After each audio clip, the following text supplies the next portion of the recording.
Bonjour à tous et bienvenue sur le Studio Vaillant pour cette nouvelle vidéo. Aujourd'hui, c'est un modèle assez iconique que je vous présente. Avant toute chose, n'oubliez pas de vous abonner, de liker, de partager. Et moi, je vous laisse sur l'essai et la présentation de la première BMW de la chaîne qui n'est autre que la M3 E36 boîte SMG. On se retrouve au milieu des vignes, non pas pour picoler, même si on est au château de Pizé pour ceux qui connaissent, mais pour présenter un modèle iconique. Ça fait très longtemps que j'aimerais présenter déjà une BMW et encore plus une E36, encore plus dans cette couleur avec la cylindrée 3 litres 2. Donc déjà, je remercie le propriétaire, je vous mets l'Instagram juste en dessous pour que vous puissiez voir un peu les images de cette E36 et de l'autre voiture qui l'accompagne. On va partir sur une présentation extérieure, donc déjà à l'avant, vous pouvez repérer quelques indices qui vont la différencier de la M3 3 litres. Au niveau des clignotants, vous verrez que ce sont des clignotants translucides, donc pas orange comme sur les 3 litres. Et au niveau des haricots, des museaux, là, vous verrez que c'est un petit peu plus grand. Si je vous mets une image, vous pourrez comparer et vous verrez. Il y a une petite différence. La grille ici est peinte en noir comparé aux autres qui sont en couleur carrosserie. On a une petite lame de pare-choc qui vient habiller le tout. Ça donne un petit contraste. Puis dans cette couleur là, le noir ressort très bien. Plaque collection, ça fait aussi son petit effet. On pourra montrer aussi les phares jaunes. Ça c'est bien parce que du coup c'est une française. Je peux te l'allumer? Oui, bien sûr. Ouais. Ouais. Donc si je me trompe pas, c'était propre aux françaises.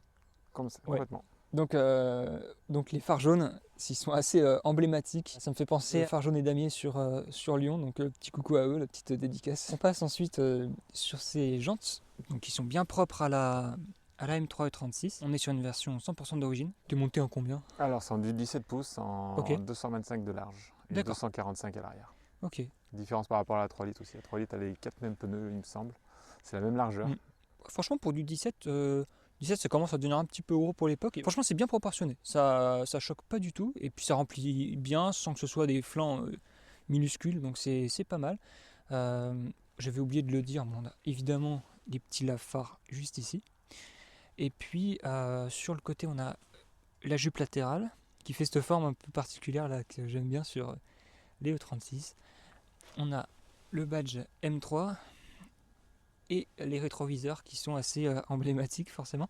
Moi ce que j'aime bien c'est que voilà, ils font vraiment M motorsport, mais ils sont pas forcément taillés à la serpe, ils sont bien fluides, bien designés un peu en forme de goutte d'eau. C'est ce que j'aime bien parce que je trouve que la fluidité traverse mieux les époques, même si c'est sympa hein, les rétro M3 F80 évidemment, avec cette particularité qu'on a sur toutes les BMW. Hein.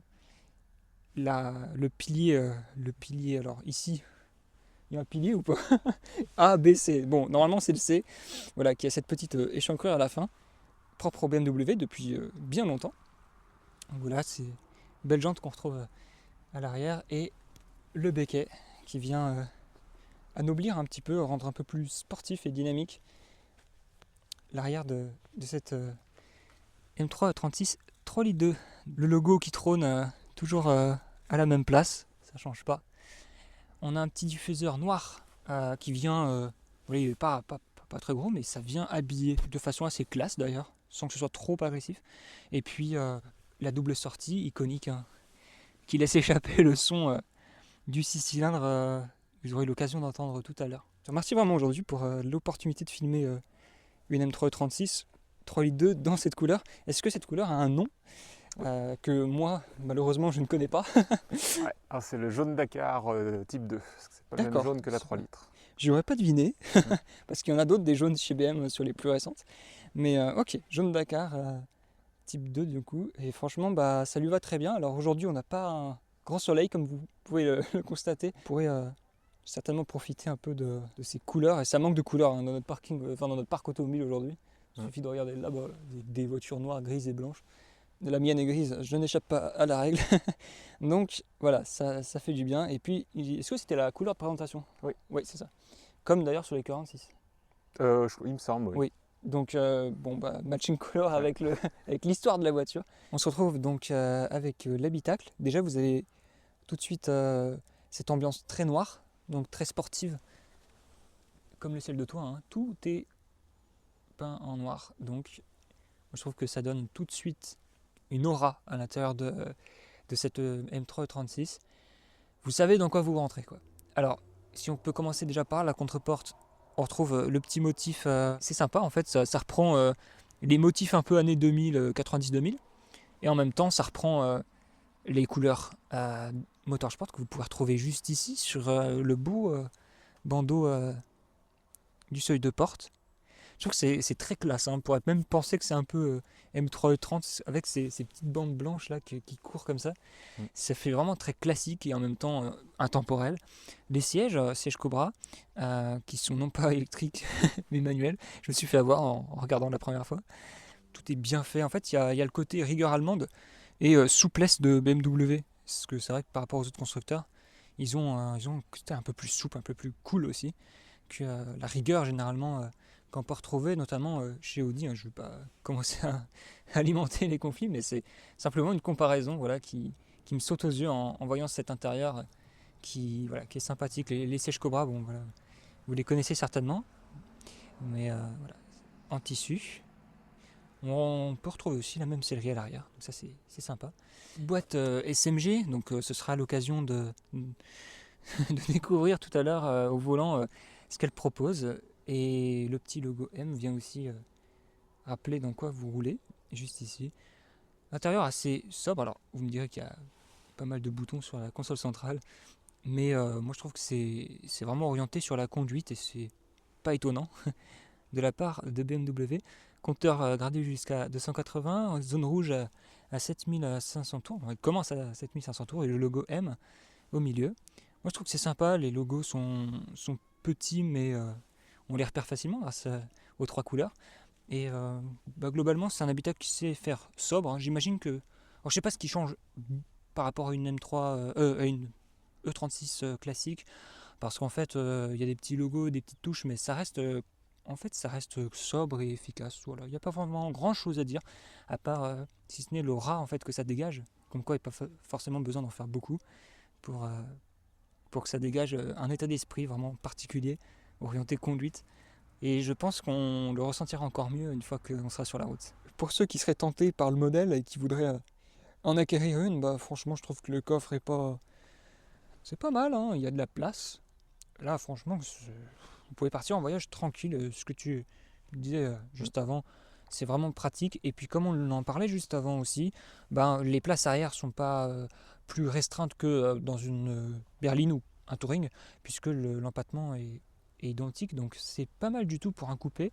La malle arrière, l'ouverture n'est pas immense, donc on pourrait penser que le coffre s'arrête quelque part par ici, quoi. Mais en fait, non, il va bien profondément jusque sur les dossiers, donc c'est bien. Et puis, franchement, si vous pouvez avoir un Youngtimer bien coté et en plus qui vous permette de partir en voyage, je crois que c'est un bon choix, caisse à outils, quoi. Ouais. Et attends, ils y sont. Je sais pas ce qu'il y avait là. Il y a un petit trou, oui. Ouais, Mais franchement, elle est pas mal. Et puis c'est iconique quand même. On a perdu ça, hein, ces habitudes-là, mais ouais, complètement. c'est quand même sympa. Ça donne un plus. Il y a même le crochet d'attelage qui est juste ici. Et tout est rangé de façon très correcte, très ergonomique. Et franchement, je l'avais même pas remarqué en fait. Donc c'est très discret.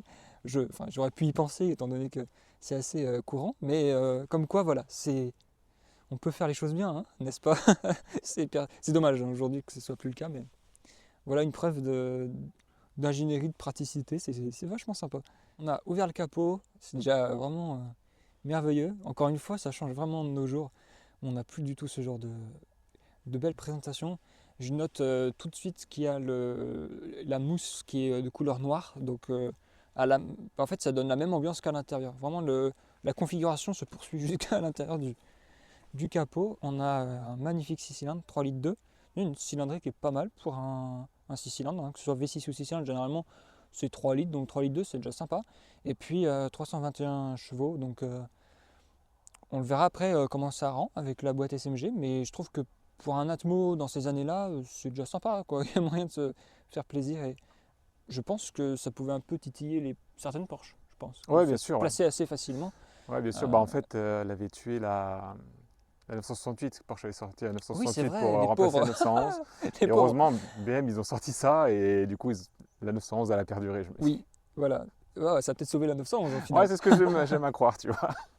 Mais en tout cas, c'est tellement beau. En fait, on pourrait regarder pendant un petit moment pour observer chaque détail parce que voilà, la boîte à air, tout est. Alors, je te félicite de mon petit niveau, mais pour la propreté du véhicule, parce que vraiment, c'est plaisant de voir une voiture qui a cet âge et être dans un état aussi concours, si j'ose dire. Et donc, il y a la barre anti-rapprochement, est-ce qu'elle a été d'origine ou pas? Elle a été faite poser quand il avait acheté la voiture chez BMW. Ouais. Puis la petite plaque ici. Donc, comme on le disait juste avant, c'est en allemand, mais bon, vous avez compris, quoi. Je pense que les images parlent d'elles-mêmes. Moteur mythique notamment par sa sonorité. Et bon, c'est une ligne d'origine du coup. Oui, tout est d'origine. Donc vous aurez vraiment le résultat de cette belle alchimie, 100% d'origine.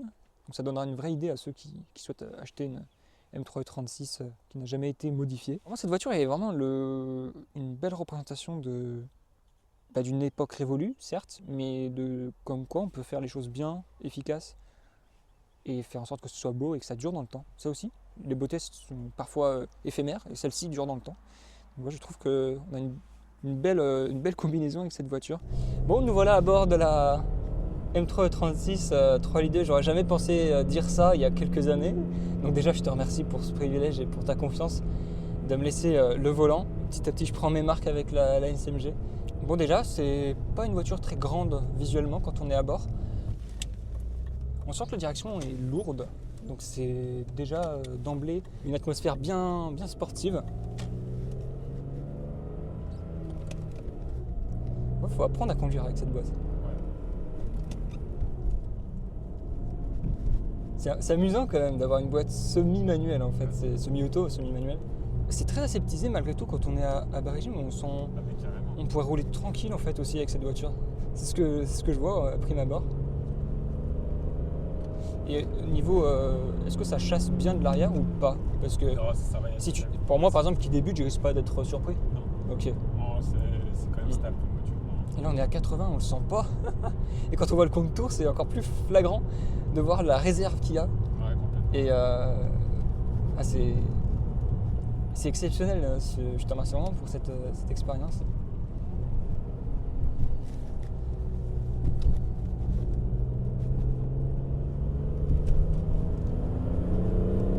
Ah, le son. On peut aller encore plus haut, mais le son est sympa. Il y a une belle envolée. Et surtout, en fait, c'est drôle, j'ai l'impression de le connaître vu qu'il est mythique. Donc forcément, j'ai le sentiment de ne pas être surpris et en même temps de me régaler, forcément. Bon, j'espère que vous l'entendrez, malgré tout. Et honnêtement,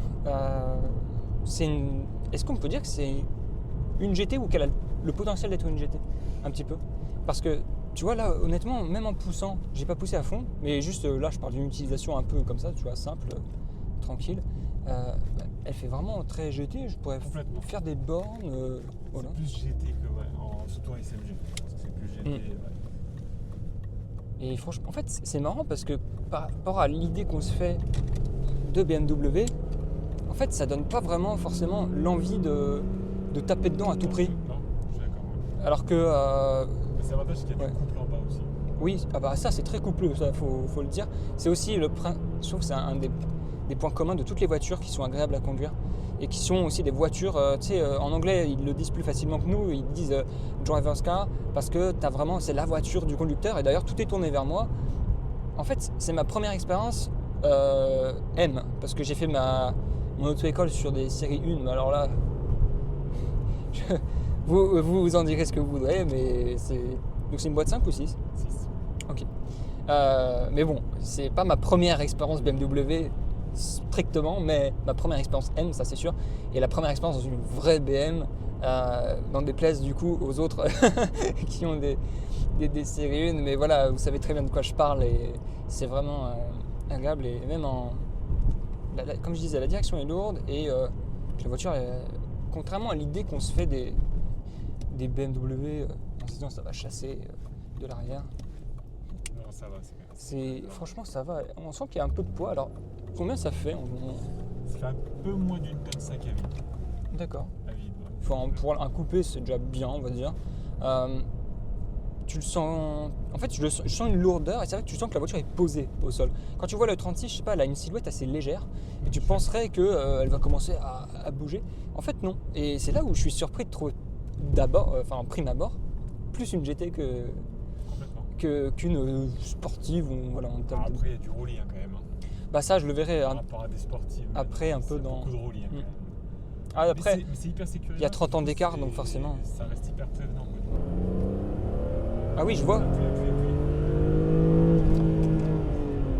Là, t'es pas obligé de relâcher. Ouais, c'est vrai. Mais il y a la voiture devant. Tu gardes pied plancher, tu fais le passage de toi. Franchement, le 50-80, là, il se fait bien. Je vois très bien quand tu me disais qu'il y avait un petit gap à aller chercher encore derrière la pédale. Ouais, tu vois. Et je suis allé le chercher et ouais, c'est vrai que c'est marrant quand même comme comportement. Tu vois, tu me disais, il faut la prendre en main, faut apprendre à la connaître, ça demande un peu de temps. Bah là, je le vois. Je sais qu'aujourd'hui, j'en tirerai pas une conclusion finale. Ce sera seulement un aperçu, certainement. Mais en fait, ouais, voiture à vivre déjà parce que voiture GT avec de la place, donc vivre, on va dire au sens pratique, et vivre en termes de sensations, oui, parce que en fait, c'est marrant. Il y a le côté très analogique des voitures anciennes, et en même temps.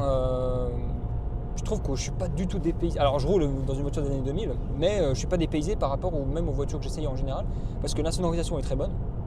Si je me tais, franchement, on entend le moteur, on n'entend pas le vent de l'extérieur. Ça c'est très marrant. Ça c'est, je pense, c'est un truc typiquement BM.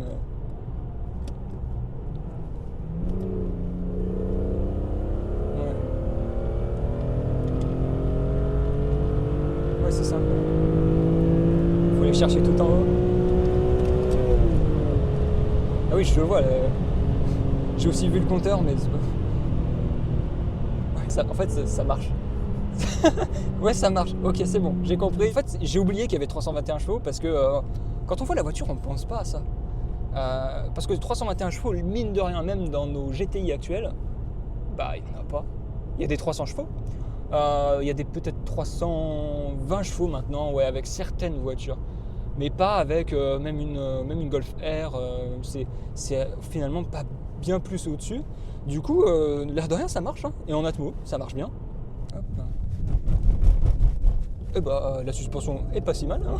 Ouais. Ça va. En fait, cette voiture, elle a double face quand même, parce elle peut être GT, mais une fois que tu as tapé dedans, tu te dis, ah tiens, allez, je vais aller la chercher un peu plus souvent, pas forcément pour la vitesse, mais plus pour la montée en régime. C'est surtout aux oreilles que ça vient féliciter un peu le conducteur, le flatter plutôt. Franchement, cette voiture, je suis surpris parce que je m'attendais pas à trouver une voiture. Franchement, là, j'ai le coude sur l'accoudoir, mais royal. J'ai jamais vu ça dans une voiture. Cette voiture, elle a un accueil qui est unique. Je m'attendais pas à cet aspect GT parce que, comme je le disais tout à l'heure, silhouette très élancée, presque légère. C'est ça qui d'ailleurs lui donne cet aspect vraiment sportif, presque un peu plume élancée.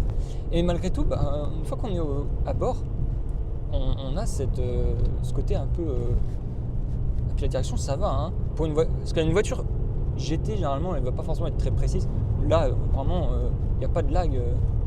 Il n'y a pas de lag, mais c'est un comportement de confort. Il y a d'autres directions qui n'ont pas de lag et puis c'est très très brusque. Là, c'est pas du tout le cas. Mais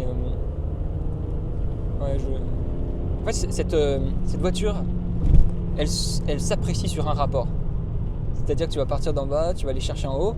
Quand tu auras une grande ligne droite pour passer un rapport, là, tu vas avoir un petit aspect un peu plus brutal, un peu plus sport. Mais je crois que c'est la voiture c'est typiquement l'atmo qui va s'exploiter, se savourer en partant d'en bas jusqu'en haut. finalement, la boîte SMJ, en fait, elle donne envie de jouer un peu avec. Ouais, je suis d'accord. Je change un rapport, j'en passe un, je rétrograde. Il y a quelques virages qui permettront de voir un petit peu le comportement. En fait, elle est bien posée. C'est vrai que le train arrière, je le sens pas particulièrement. Après, je tape pas dedans parce que d'un, c'est une voiture qui c'est iconique, je la découvre.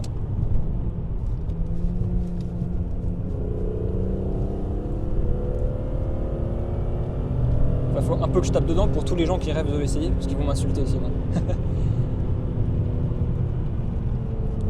Mais là, ouais, en virage, ouais, ça va. En fait, c'est très drôle ce que je veux dire. On sent le train avant. Ouais. Et là, je sens le train arrière qui se pose juste après le train avant, dans les virages. On sent, en fait, je sens... ils sont larges tes pneus ou pas? 2,45 à l'arrière, Est-ce que 2,25. pour ce genre de voiture, c'est bien ou ça commence à être large ou pas?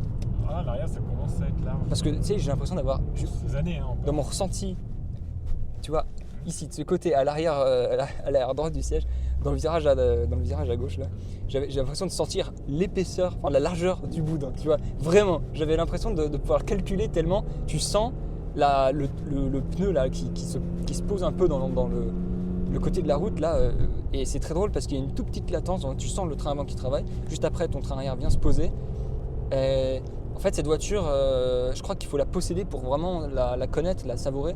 Il y a des voitures plus récentes que j'ai pu tester où j'ai réussi à aller vraiment vous découvrir la voiture jusque dans ses pas retranchements, mais je dirais on va dire dans l'ensemble de tout ce qu'elle peut proposer. Et là, je crois que c'est tellement une expérience de vie qu'il faut la vivre, cette voiture. Pas uniquement monter dedans. Alors déjà, franchement, encore une fois, je leur dis, mais merci parce que c'est un privilège. Pour moi, je me sens privilégié de monter dans cette voiture, déjà, et de la conduire. Parce que cette voiture fait rêver, parce que finalement, des E36, on en voit partout, mais on ne voit jamais la fameuse M3, encore moins la 3 litres 2. En fait, si tu passes la vitesse avec une légère pointe de gaz, ça va. Ouais, complètement. Parce que, oui, sinon, ça fait vraiment à coup. Et voilà.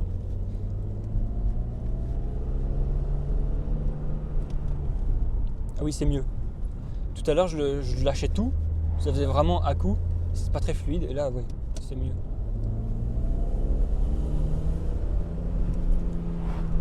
Je pense évidemment qu'avec une ligne bien libérée, ça doit être incroyable. Ouais.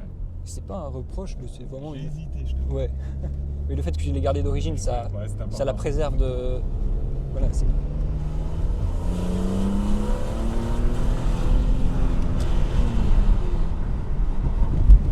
Entre les murets, c'est sympa.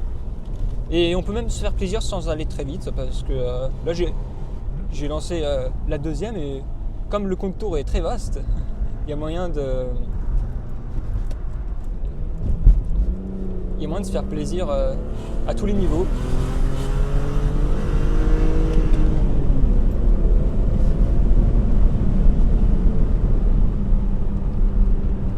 Waouh, mais c'est propre, hein. Le comportement dans les virages, franchement, satisfaisant.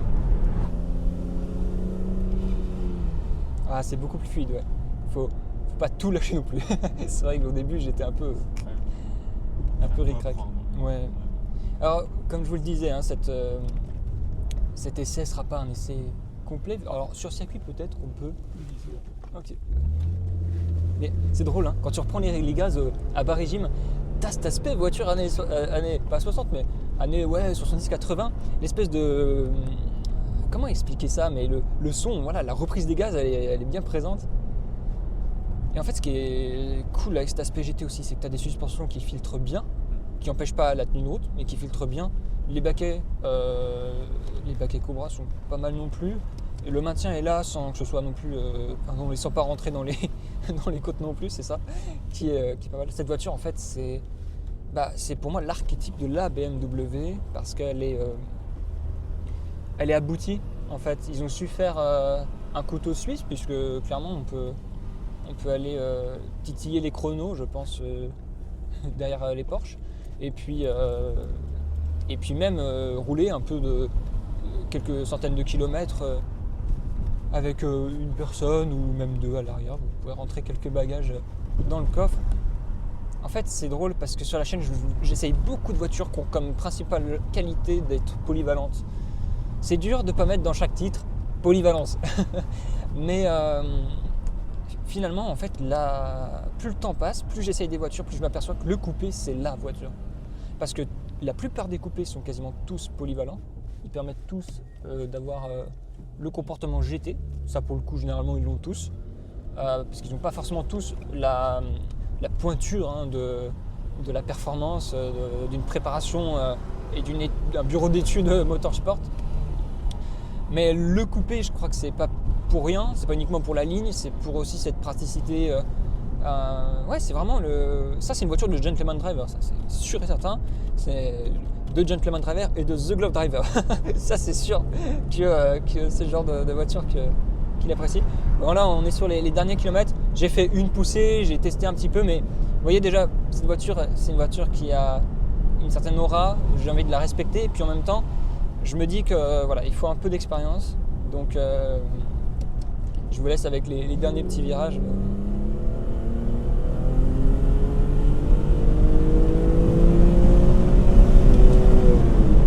Ah, je suis monté un peu haut, je crois.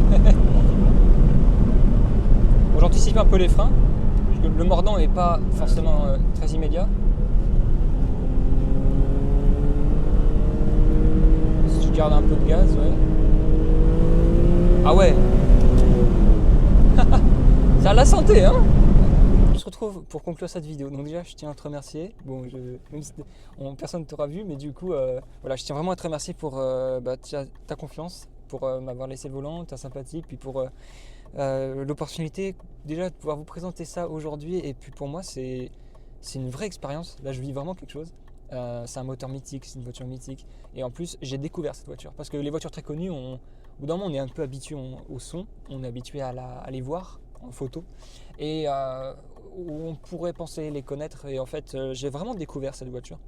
Je ne pensais pas forcément que ce serait exactement comme ça. Donc voilà, c'est une petite surprise aussi. Donc très satisfait. Première expérience chez Motorsport, franchement, si tout est comme ça, bon, là ouais, je comprends. Je comprends pourquoi il y a tant de gens qui roulent dans BMW, ça c'est sûr. Et voiture très polyvalente dans la conduite, bas régime, haut régime, ça marche fort. Et puis non, parce que bon, 321 chevaux, les Atmos, même les clichés les plus solides ne tiendront pas face au fait que pour une voiture de cette année-là, en Atmos, ça marche. Et puis bon, que demander de plus d'avoir une zone rouge qui commence à 7005. Donc voilà, très bonne surprise. Je vous laisse là-dessus, j'espère que ça vous aura plu. N'hésitez pas à partager cette vidéo pour le plus possible de passionnés puissent la voir. Mettre votre petit pouce bleu. Et puis dites-moi en commentaire ce que vous en avez pensé. Si vous voulez que votre véhicule soit présenté sur cette chaîne, vous pouvez m'envoyer un message sur Instagram, je le mets juste ici. Sur ce, je vous dis à très vite, portez-vous bien.